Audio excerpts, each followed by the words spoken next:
здравето ни след рекламите, заедно с видимия маркиран отговор на Ивайло за невидимият за радарите самолет. Норвегия, Сърбия, Япония, Китай. Къде е създаден този самолет? И каза, Норвегия са силни в едно, Япония са антимилитаристични, Сърбия станала еди какво си с сваленият F-117. Да. В Китай пък според теб не се е случило самото събитие. J лигата, футбол. Там, дето играе Стоичко. Японската лига. J. Виж, J. Джапан. Джапан, японците си казват Нипон. Те няма да се кръстат с американското си име.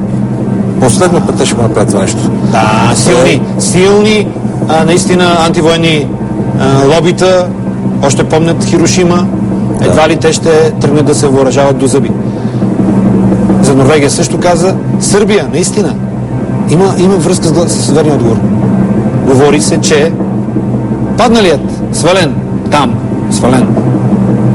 F-117 99-та година е взет, разфасован, всички чертежи изнесени през Русия към Китай. Верен отговор!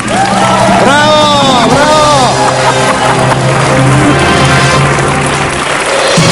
Това ми хареса. Браво, Иво! Такива играчи чакаме. Такива самолети чакаме. А не три bestани. Не три bestани. И така, Ивайло Петров, 5000 лева.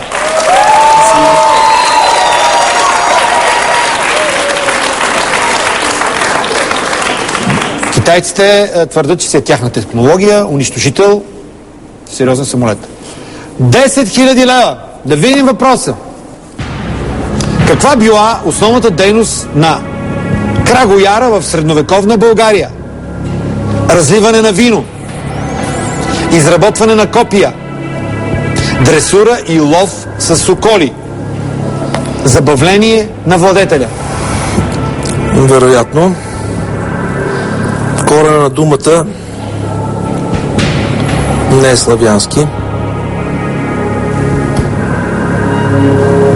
Може да има прабългарски корени, въпреки че филолозите твърдят за общо 20 думи с прабългарски корени в нашия език. Белек, бисер, бъбрек, боляр, четок и така нататък. Виночерпец си е виночерпец. Шута си е шут. Изключвам. Изработване на копия, дресура и лов с соколи не ми харесва. Много ми харесва дресура и лов с соколи. Задраскали сте ми телефончето. Да мога да звъна? Не ти вдигна. По 100 пъти не може да се звъни. Добре. Ей, шегаджия е тази. Как ми изпържиха моите жокерчета. Какво ще им се случва сега? Много ми се ще шоуто да продължава. Обаче ние сме за. Малко се... Ние сме за. Потиснах от липсата на съпорт. Може да на моите приятели. Мисля, че като караш мотора... никой не караш сам. Да. Всички решения ги взимаш сам.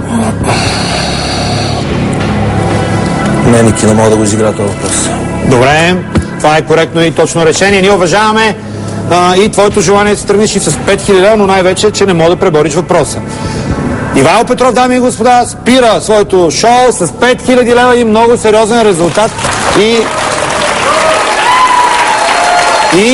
нека да ти връча чека първо и едно много хубаво настроение, което внесе в нашето студио. Извън играта сме, да чуем това отговор и да видим ще се удариш ли по темето. Да, ще се ударя, ще се ритна отзад. Давай, обещаваш. Дресура и лов с соколи. Слагаме. Стани, моля ти се. И виж верен отговор. И се ритни. Чудесен си! Чудесно се ритна. Седни сега, за да завършим предаването. Дами и господа, днес на празника на Съюза на архитектите не само се ритахме отзад, но и строихме своята игра. Кой, как и защо? Красен Стойчев успя да спечели при нас 15 000 лева. Мила Парушева успя да вземе само 500 лева и Ивайло Петров ни зарази за своето уникално настроение и взе 5000 лева от шоуто. Знам, че ви се иска и на вас да проектирате тук една уникална игра, а вие го знаете начина, по който трябва да направите. То е да изпратите един SMS с текст TV на номер 1583. Чакам ви тук другата седмица в сряда, 20 часа, когато отново ще играем уникалния Стани богат. Чао! Иво, всичко най-хубаво! Чао!